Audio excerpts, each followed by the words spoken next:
It happened again. Peter Van Pollo. Another victory royale. Game number 6. I can't believe it. But we talked about that already. What we need to focus on now are the standings, okay? 2 games left to go. And again, if you're just tuning in, welcome. This is the Reload Elite Series. At the end of 8 games, we need to be top 2 if we want to make it to the EWC. And there's quite a situation going on in the standings right now. So obviously, we know Peter Van Pollo, they've already got themselves a qualifying spot, and they're currently in their top 3, 264 points. The situation is at the top. Acorn and Bolts currently lead the pack, but as we look to the standings, you can see 2 crowns, right? Peter Van Pollo, Josh Yamza, congrats. Currently, Bugha and Braids are in the talks as well. So first, let's start with Acorn and Bolts. Gents, it's fantastic to see them currently breaking into the 300 point threshold. This last game, we did see a top 5 with 4 eliminations. When I look at their placements on the last game and these last, several games, and even eliminations, Viv, I'm impressed, right? This is a level of consistency that I feel like Acorn and Bolts can target and continue to hit over and over again, and that's why they're currently in first place.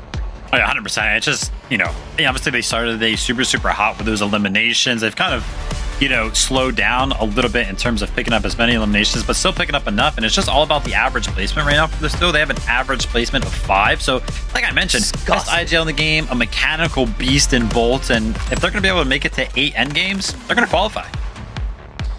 Yeah, and after being 1 point off in Qual 1, they were not coming into Qual 4 and not going to make it out, because I would say it's pretty safe to say they have that first spot locked in at this point. With Bugha and Braids 90 points behind, I would say it's locked in. I want to believe, right? I want to believe, but you said their name, Blake, so we got to talk about them. Bugha and Braids. Listen, I need Bugha to qualify. Okay, I need this. Okay, Bugha. We need this, Bugha. You need to keep pushing. We've got 2 more games left to go. Viv, to see Bugha win and make it to EWC, I feel like would be just such an incredible moment for him, is what I meant to say, for him, not for me, for him. I am not biased. Yeah, I mean, it would be an incredible bounce back after, of course, missing Summit to kind of make it to one of these other lands. That would be absolutely incredible. But, Blake kind of mentioned it. Hey, there's a 90-point lead in terms of qualification spots for Acorn and Bolts. It is completely different for the side of Bugha and Braids because they have a 1-point lead in terms of competing for those qualification spots. So a completely different side of the coin here. Yeah, and they're right on the edge, but the thing that's keeping them in it is that 6th place solo clutch by Bugha. Braids went down pretty early before the moving zones, and Bugha stayed in it, showing why he's been on top for so many years, dating all the way back to the Fortnite World Cup. His longevity is just insane. He shows he still has it, even after missing the Summit land, like Vivid said. Zeke, do you think they're going to hold on? I need them to. I need them to. But also, when I look, like you guys called out, 1 point behind Higgs and Curve, honestly, and even if enough install, they're 201 to the 222 of Bugha and Braids, this could still go any which way, right? We still have 2 games left to go, and now is the time to make it happen. Now is the time to swing for the fences, because after this, we're going to the EWC, and that's it. All right, the competition is done for those who don't make it. Fortnite fam, lock in! 2 games left to go. MDF Jacob, please, take it away. Yeah, what I'm seeing is that everyone has exhausted their throwaway games minus Acorn and Bolts. If you are anyone else,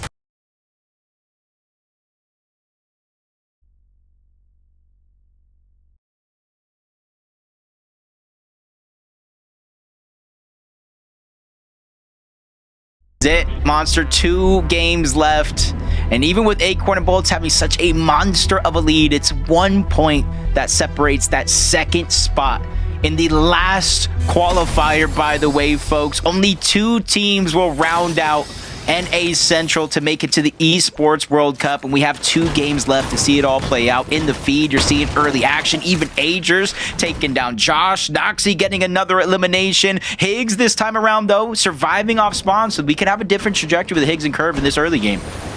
Yeah, that's right. And I'll stand by what I said. The EWC built on the reload game mode itself as the main focal point. I really do think makes for a very exciting tournament, and the players feel like that too. Aegis and Ritual, though, find a quick elimination onto Yamzo. Chip and 20 immediately hop over. I wonder why they were so interested in securing that positioning there, but it seems like they were thinking about hunting that player down for the quick elim, but Aegis, of course, manages to come out on top.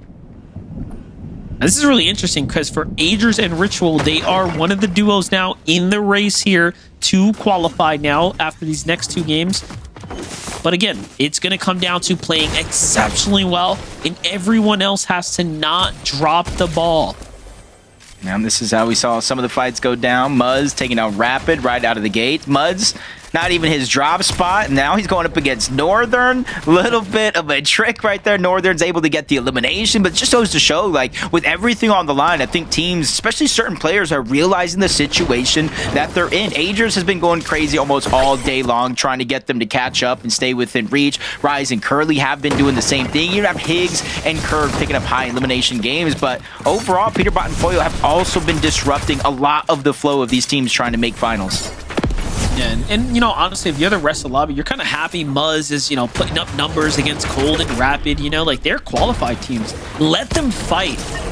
Don't give those guys, you know, room to break away like Peterbot and Poyo have done over the last few rounds, because you see how much of a problem they tend to be when they get into the end games and they're comfortable. The team that we've seen kind of slip out of the fight a bit here is actually Scare and Queasy. I saw Scare go down there in the lead, so with 173, they're not quite out of the tournament just yet, but they are going to have to pull through with 2 monstrous games. You want to see them pop off. Meanwhile, back to Peterbot there at 3 elims here, Jacob. See how we got that third one so far. Northern, I feel like this is exactly what we saw when they were chasing down enough. Northern has just been kind of put in the blender time and time again, and as soon as he respawns, since it's so early in the game, they can easily try to catch up. Neo and Noisy, though, taking down Bugha, leaving it all up to Braids to stay alive, and they just keep it flowing. Higgs is the next person in their line of sight. They, too, are close. 172 points, 2 second places on the day. If they could just match the eliminations with top 5s to end the day, we could possibly see Neo and Noisy qualifying to the Esports World Cup. Yeah, most definitely. They were really close in the early instances of the evening. Higgs and Curve back to them. 2-2-1 on the points here. Not too bad, as they've landed kind of near where Bugha just touched down on. You see Breeze down below. Bugha spawned in. He's got a shotgun. He's got an AR. Curve's got no idea he's behind this ammo crate here. Eventually, they will check it, though. Obviously, there's no reason for them not to go in and clean up the loot here. Secure it. See, if this was a chest, I think you'd be right on the money there, Monster. But since it's just an ammo crate and you do get loot ammo from getting those eliminations, I think it's just not necessarily a concern in the back of their mind as of now, especially since they are so close to qualifying already. They check the building, realize, hey, maybe Bugha's not here, and they're already setting their eyes on somewhere else. Curve going a little bit towards the south. Higgs, you can see them trying to cover as much ground as possible, so that way they can get as much information on anybody straggling too far back from their duo. Yeah, I'm not gonna lie, there was a chest right above Bugha, but hey, they're feeling pretty confident, more happy to try to hunt for the elims, and instead they get rewarded with the 2 drops. So there they go. It ends up paying off for Bugha hiding out. Meanwhile, Mason and Nox here just giving us some entertainment. So yeah, Dozier and V Tyler end up finding a nice little elim there. That one's onto visuals. That's a tough one for him. Jumping back over to Ritual, though. Who's your teammate, my man? It's at 200 points right now. Aegis, the other side of the curve here. The cube. Yeah, Aegis' only goal here is stay alive. They get uncontested chiseled cube.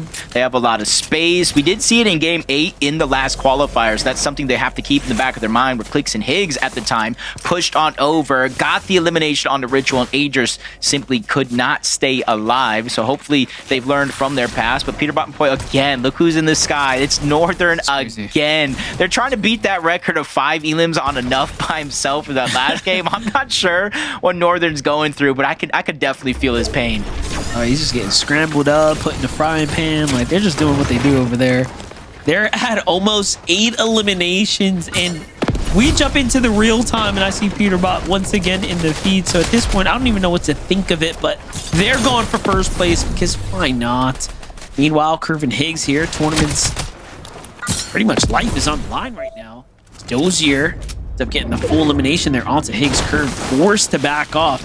Hopefully he doesn't rotate into anyone too strong of a duo. Bugha's on the outskirts here, but I don't think he wants to fight just yet. Bugha doesn't seem to have his teammate near him just yet either, as he's getting chased by Mason Noxie. Everybody now closing the gap. Oof. Looks like Mason Noxie might have spotted him out. I saw some shields go down just like that. Higgs fresh off the reboot, so maybe that'll deter them from getting fully aggressive. But if they spotted Bugha out as a solo, I'm not sure much can do to stop them, especially since it doesn't look like Braids is anywhere nearby. If we look at Bolts and Acorn, not necessarily going for any early game aggression here. They're just sticking to the strategy that gets some of these kind of late game placements every single time, as Northern again doesn't even get the chance to hit the launch pad. He gets taken down by Poyo at the last second. 9 eliminations here. I know we were talking about they want to win it, they missed the game, but right now I'm not sure there's anybody that can slow this team down.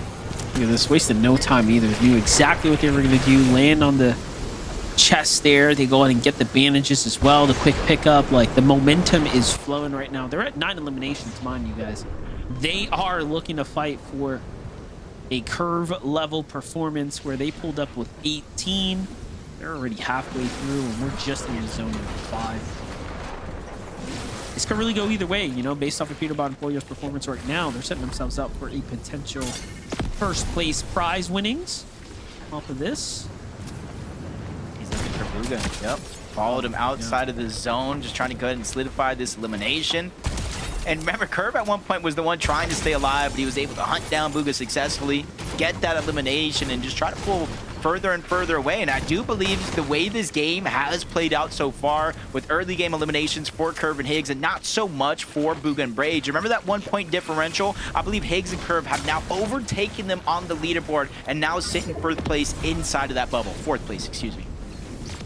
Yeah, I wouldn't doubt the math if it's adding up that way. They really are playing just a little bit more consistent right now. Most of what we've seen is like Bugha getting hunted down, Braids hiding out. I don't even know where Braids is at this point, but he's found himself somewhere that seems to be safe.